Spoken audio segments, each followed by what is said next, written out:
So ayan, ang tutorial natin ngayon, tutorial natin is about fixing the laptop or computer problem. So itong laptop na to ay hindi ako makapag play nung DVD driver pack solution niya dahil sira yung DVD ROM niya. So ang gagawin ko ngayon ay bago yon, sira din pala yung walang driver yung internet connection niya tulad nito. So ayan, kita nyo, walang pipindot. Ito nasa control panel tayo, no? So pag i-click natin yung change adapter settings, wala talaga siya. Walang driver yung wifi, yung LAN, yung wired LAN niya, o yung internet connection, totally lahat walang driver. So hindi rin ako makapag-update nitong laptop or computer man online kasi nga walang internet. Tapos meron akong DVD doon na driver pack, kaso sira naman yung DVD ROM niya nito. So ang gagawin ko ngayon ay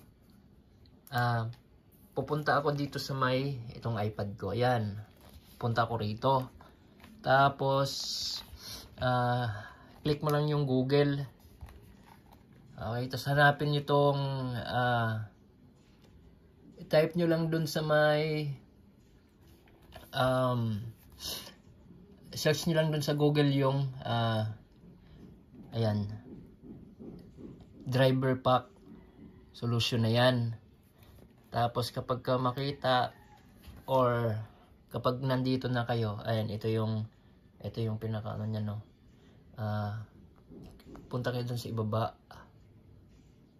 Okay, ayan yung mga numbers na yan running. Tapos pipindutin nyo itong puti,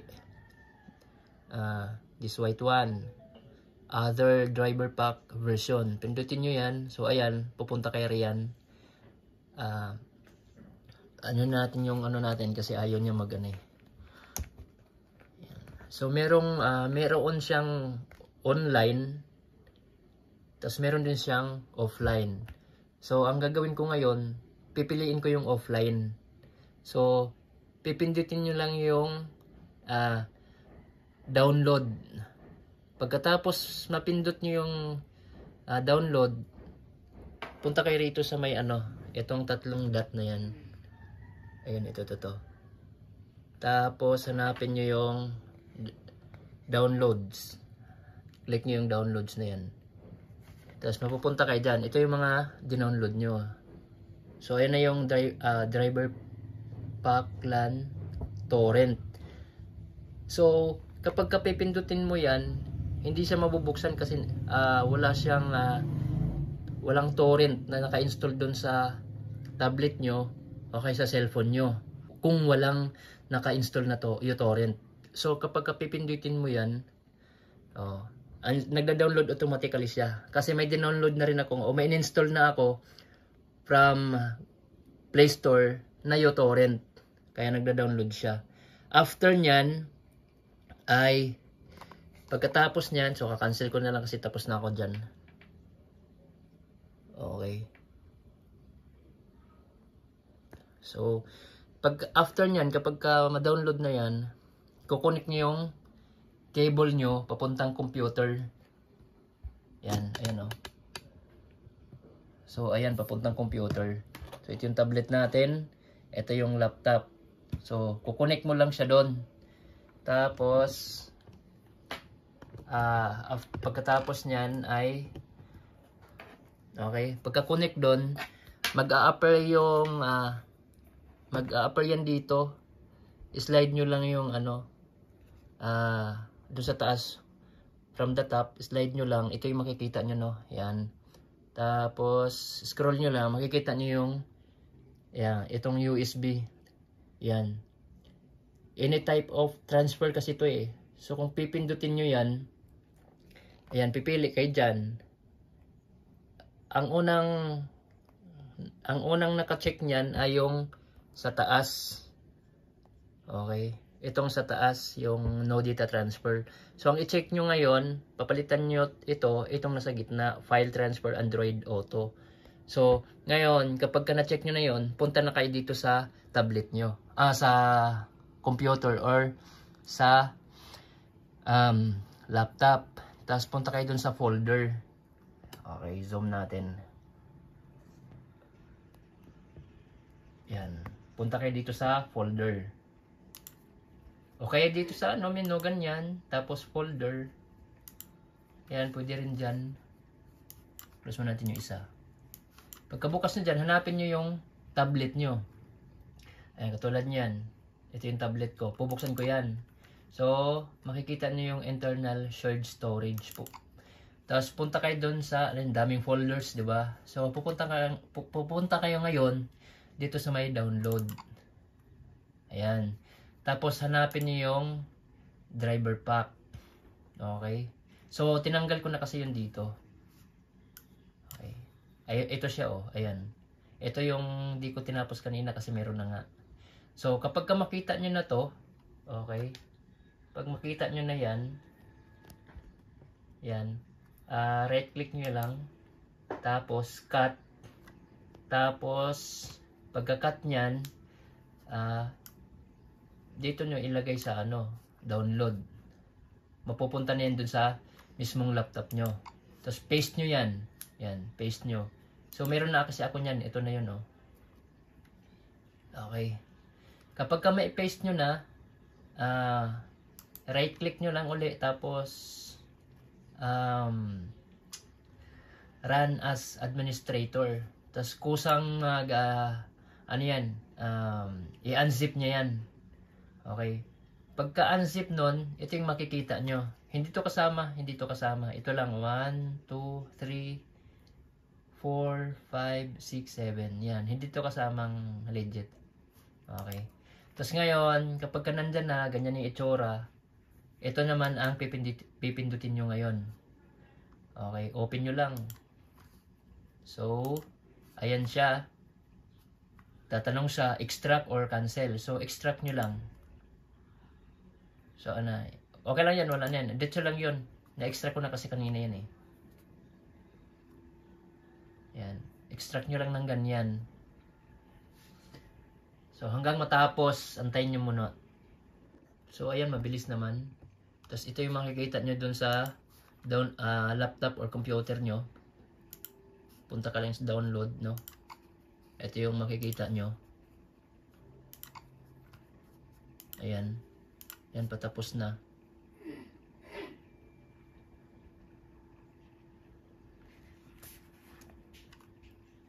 So, ayan. Alisin muna natin to para hindi magulo. Ayan. Para hindi mahirap. Pagkatapos, so, ito yung laman. Ito yung laman nung in-extract natin. So, ayan, makikita nyo na yung ayan, pinaka logo nung driver pack. Ito na yon. So, click mo lang din. Oh, yan. Open mo lang yan. So, tatanungin niya kung itutuloy mo o hindi, which is yes or no.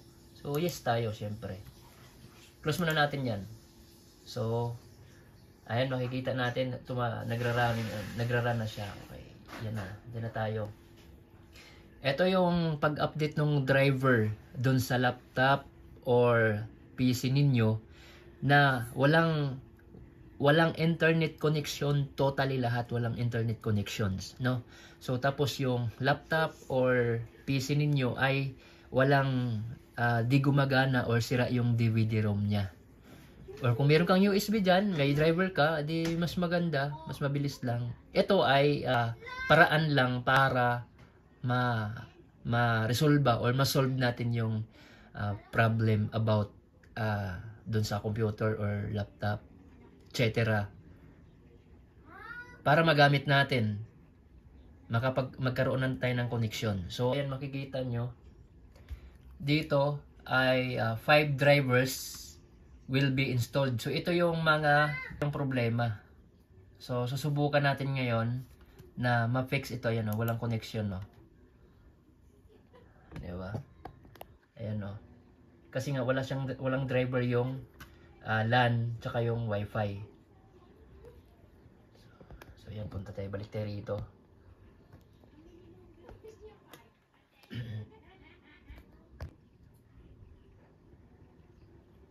So ayan, ang gagawin natin ngayon ay drag natin to sa dulo. Ayan, nakalagay dyan, recommended mode. All required drivers will be safely installed and updated. So ayan, expert mode tayo. Then click nyo lang to. So ayan na. Siyempre mag-create muna yan ng restore point in case na magkaroon ng error or gusto mo maibalik yung dating settings ng computer or laptop mo, restore mo lang. Kaya nag-create siya. So antayin lang nating matapos. Yan. Windows is getting ready to install the drivers. The restore point is being created. Ayan. So antayin natin. So ayan, makikita nyo dito. Network card driver is installing. Yan yung wala tayo. So ngayon, ayan, install niya na. So mamaya magkakaroon tayo ng internet mamaya.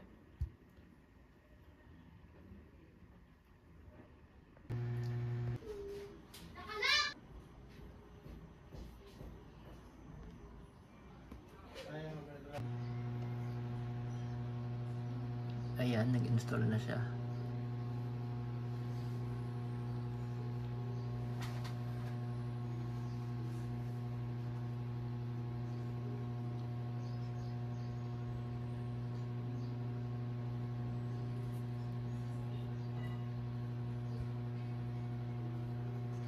Makikita natin dun.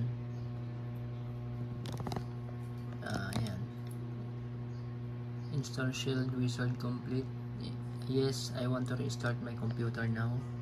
Kanina wala yung logo na yan. Yung may X na kulay pula. Ayan. So ngayon meron na. Kaso wala pang connection. Gagawin natin ngayon, try natin ayan. Restart natin by clicking finish button.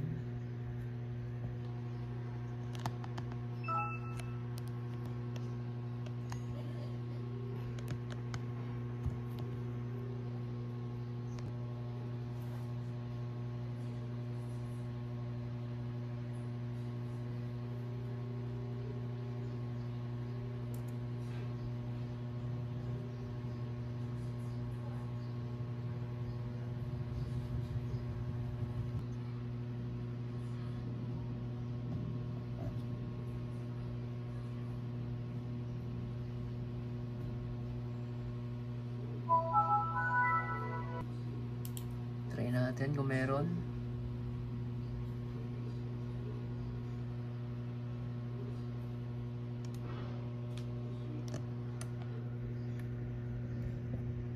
Rolling pa.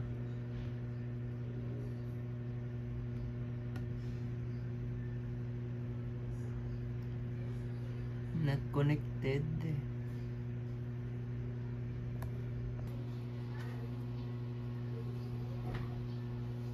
Installing driver.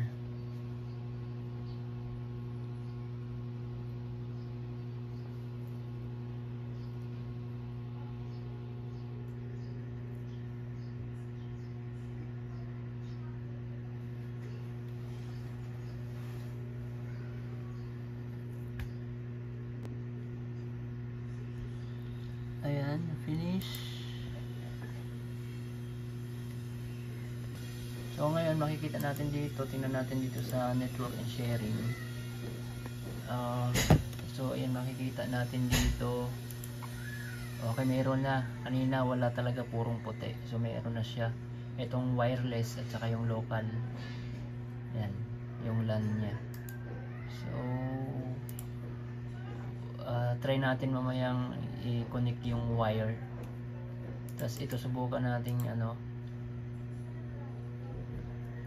so may problema pa kasi ito. Ito Ito subukan natin. Yan, naka-unplug kasi wala nang wire dito. So ngayon nandito tayo sa may naka-wifi, no? Hanap natin yung LAN. Sabi connection nito. Nandito.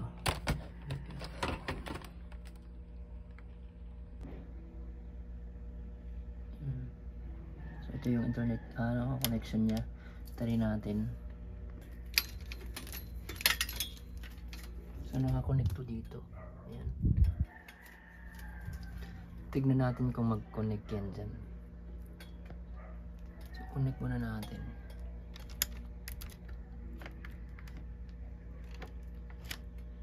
So ayan. Tignan natin kung magpa-plug siya or magkaroon ng connection.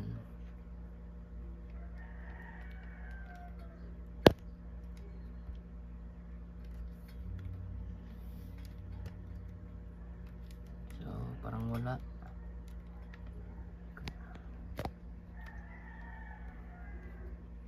So ayan, oh yun, gumagana na. Tignan natin doon. Wait lang.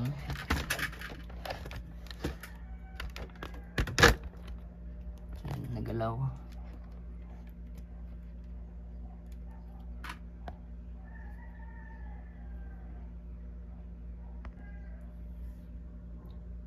So ayan, okay. Ayun, meron na. Ayan, nakakonect na tayo. So itong wifi may still may problema. Ang gawin natin ngayon, i-direct na natin dito. Okay, ang gawin natin ngayon dyan ay pero meron na siyang internet itong laptop na to. So check lang natin tong home network.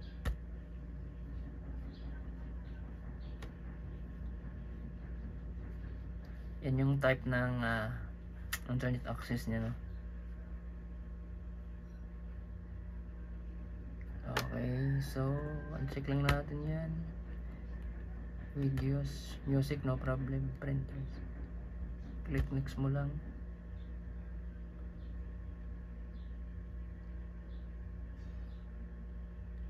So click mo lang yung finish. So ayun.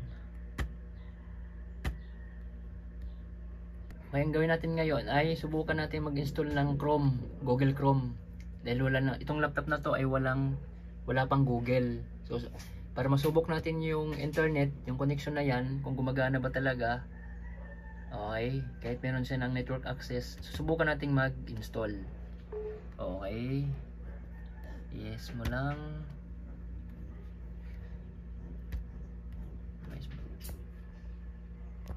Yan na, nagra-running, nag-install na yan, naghahanap. Connecting to the internet. Then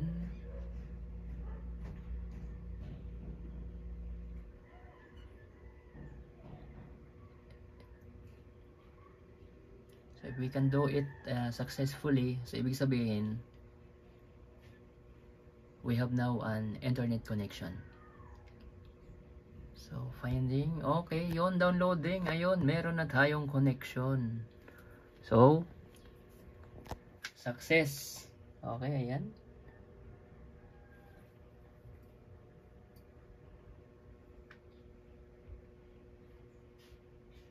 Download complete.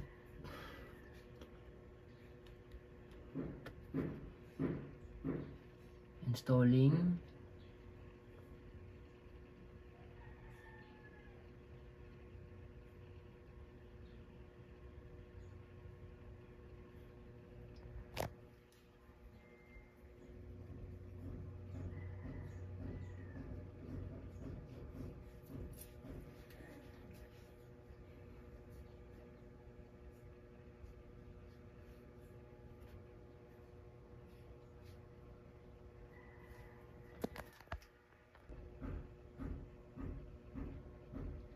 Okay, ayun na. Yun. Subukan nating mag-browse. Open natin tong Chrome. Ayun.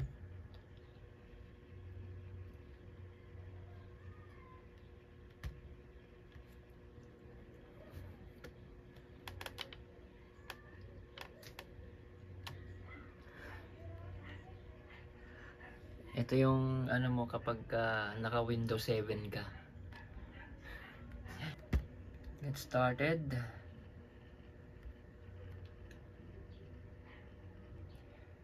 Yung RAM nito 2 GB lang kasi. Next mo lang.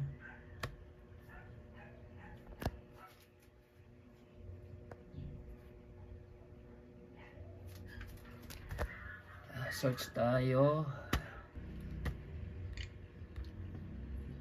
Tapos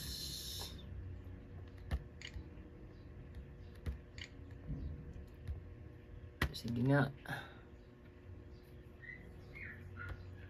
Minimize muna natin to.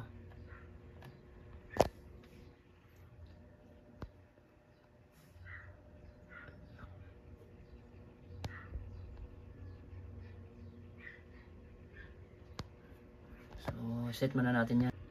Set muna natin yung time. Set muna natin yung time. So,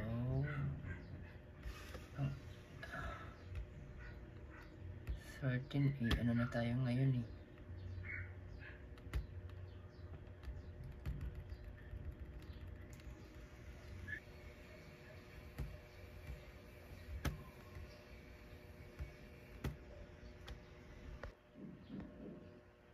Type natin uli.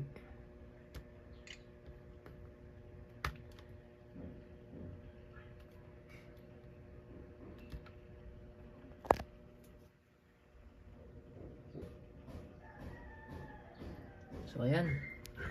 Meron na. Naset na natin yung oras. After nun, nag-ano tayo ng YouTube. Ito na.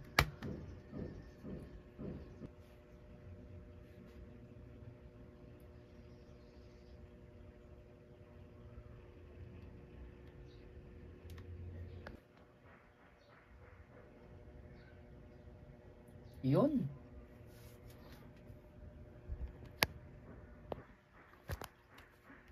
Mulutang na. So yan, napifix na natin yung problema natin. Hindi pa tayo nakasign in yan. Try nga natin to. Gumagana talaga.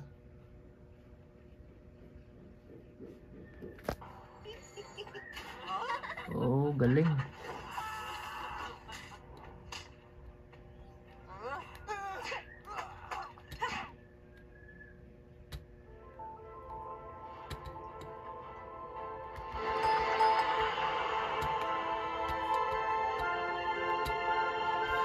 Okay, yun, na-fix na natin.